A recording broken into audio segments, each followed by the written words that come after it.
En refusant l'offre de contrat, pourtant mirifique, que lui proposait l'UFC, Francis Ngannou abandonne plus que de l'argent. C'était il y a déjà presque un an. Le 23 janvier 2022, Ultimate Fighting Championship. Vainqueur du Français Cyril Gane, le Camerounais s'affirmait alors un peu plus comme le maître incontesté de la catégorie.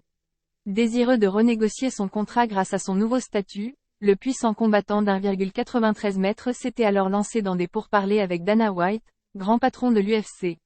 Et alors que ce dernier lui offrait la possibilité de devenir le poids lourd le mieux payé de l'histoire de l'organisation, Francis Ngannou a décliné la proposition.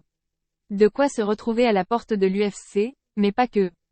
Car comme le précise le Daily Mail ce dimanche, le natif de Battier perd de fait son statut de champion en titre et se retrouve dépouillé de la ceinture qu'il avait obtenue pour la première fois en mars 2021 après avoir mis KO Stipe Miocic, avant de la conserver face à Gane lors de l'UFC 270 l'an passé.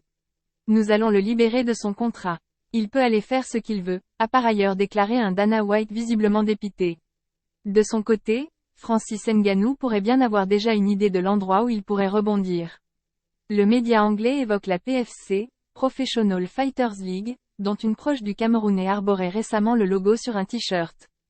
Il n'y aura donc pas de revanche pour Cyril Gane qui reste quant à lui à l'UFC et connaît déjà le nom de son futur adversaire pour le gain du titre laissé vacant par Francis Ngannou chez les lourds. Il s'agit de l'Américain John Jones que le tricolore retrouve dans l'octogone de la T-Mobile Arena de Las Vegas, le 4 mars prochain. Si ce sujet vous intéresse, n'oubliez pas de laisser votre avis en commentaire. Abonnez-vous et activez la cloche de notification pour être toujours informé lors de la publication de nos prochaines vidéos.